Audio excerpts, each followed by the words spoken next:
Yo, what's going on YouTube?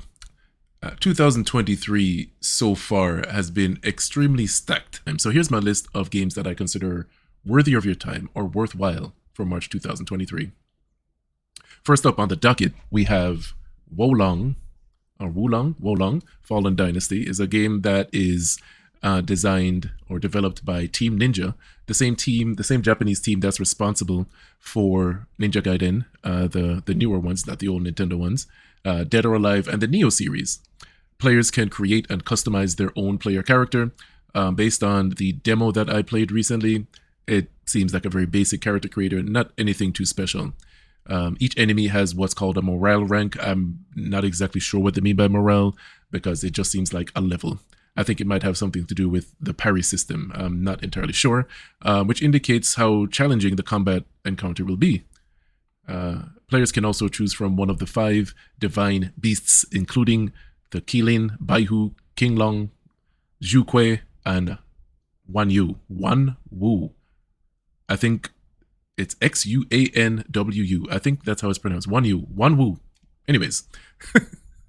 I think basically what it means is like lion, tiger, crane, or some crap like that. But that part is actually the most interesting part to me because I'm a sucker for summons and actual combat pits in games. I don't think we see enough of that. It's just always been something that I've really enjoyed in gaming. So Wolong is scheduled for release on March 3rd, which is 2 days from now. Next up on the docket is Resident Evil 4. The remake to the 2013 smash hit Resident Evil 4. Players control U.S. government agent Leon S. Kennedy, who is sent on a mission to rescue the U.S. president's daughter, Ashley Graham, who has been kidnapped by a cult. Leon is one of the more popular characters of the series. He's been in several, I think he's 4th in the amount of appearances he's had in the video games.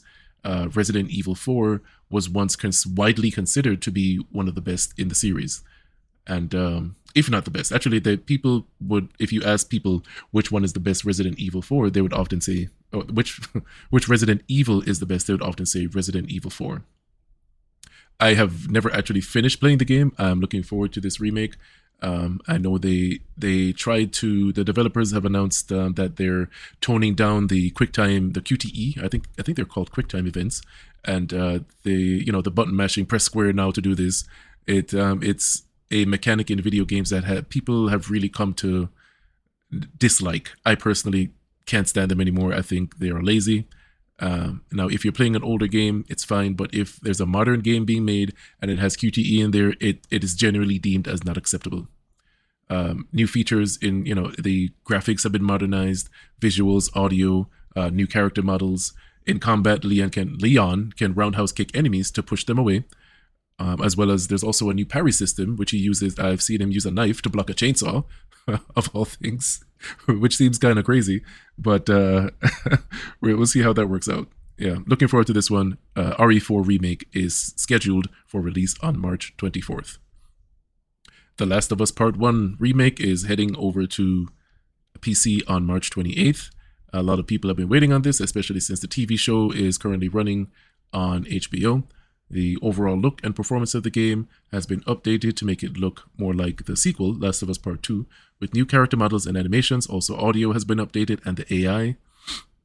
Although not officially confirmed, Last of Us Part 2 is rumored to be coming to a PC sometime in the near future, in the next couple of years, I imagine. Apart from the updated visuals, audio, and AI, the most notable feature is the weapon selection mechanic, and the workbench that you use to upgrade your weapons, your arsenal, that was a new mechanic in Last of Us Part 2. Check out Last of Us Part 1 on PC. I've already played the remake on PlayStation 5. I don't think I'll be getting this on PC. I probably won't be doing another playthrough of this game for a couple of years. Next up is RAVENBOUND. This game was largely off my radar. I heard it was. At one point I heard it was an MMO. But apparently it's a rogue light.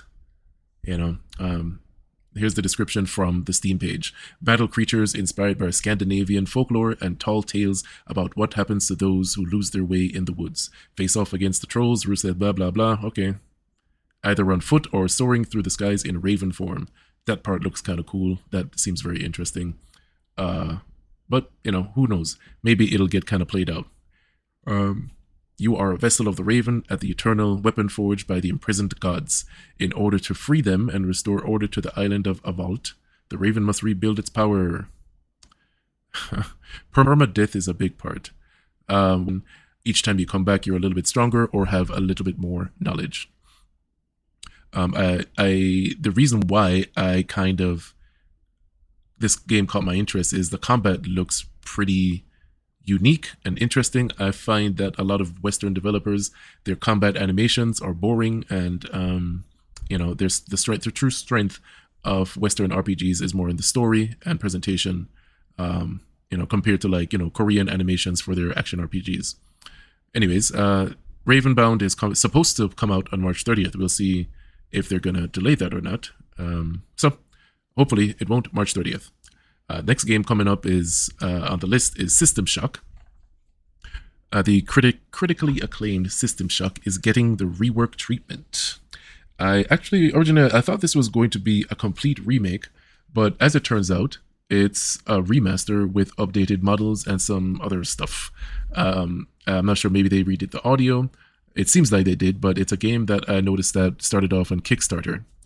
Levels still look the same. It doesn't seem to have a modernized design. It largely seems claustrophobic and tight rooms that are reminiscent of older games. Even though the textures have been slightly updated, a lot of stuff really seems to be the same or largely unchanged from the original.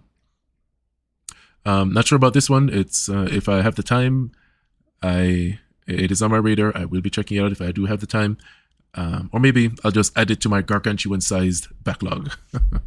Now, the big thing coming out this month. Not Resident Evil 4, not Wolong, but the Diablo 4 beta access.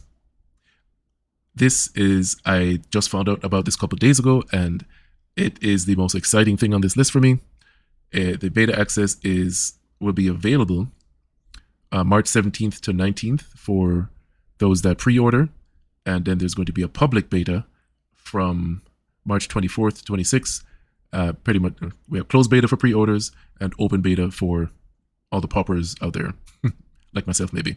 Actually, I'm pretty sure I'm just going to pre-order it. I've played every single Diablo since the first one, Diablo 1, 2, 3, and 4. The community is rightfully apprehensive when it comes to Blizzard due to their recent behavior, false advertising and subsequent abandonment of Warcraft 3 Reforged, and just downright egregious microtransactions in Diablo Immortal. Prior to that, there was the infamous "you guys don't have phones? You guys don't have phones?" incident. Is there any plans to make this playable on PC, or is this strictly mobile forever? Are there any? The current plan is to be on mobile, both Android and iOS. We don't have any plans at the moment to do PC. Do you guys not have phones? Yeah, you guys all have phones, right? Which should have been their cue at that point. They should have known they needed to do some kind of course correction when it came to Diablo Immortal. But it seems like they just kind of let NetEase do what the fuck ever they wanted it and just took complete advantage and added all the They said, NetEase said to Blizzard, "How many microtransactions would you like in this mobile game?" Blizzard said, "Yes." So, in my opinion, reputation matters when it comes to video game developers, and Blizzard has been dropping all the balls, all of them. So it seems they've announced a season pass for Diablo 4. It remains to be seen if they've adopted a more modern approach, which allows you to access past season passes to get the content that you paid for. Season pass to me is, I get them, but it's like the concept of it is you pay for something and then you don't actually have it. You have to earn it. Does it make sense to you that I pay for something? Imagine going to a restaurant and ordering a burger, and they're like, "Okay, now get your ass back here and make that burger." That is essentially what these season passes are selling you. The opportunity to make your own fucking burger. So we'll see if Blizzard continues down their path of oblivion, aka FOMO or fear of missing out, and just continue in their less than righteous ways. So that is it for the list. I am looking forward to making more of these. I will be uploading this as soon as I get edited and whatnot. So look out for more content. I am really grateful for anybody that stuck around to this point in the video. If you don't mind, please hit the like button, comment, and subscribe. I greatly appreciate it. It helps a lot. Thank you. See you next time. Peace.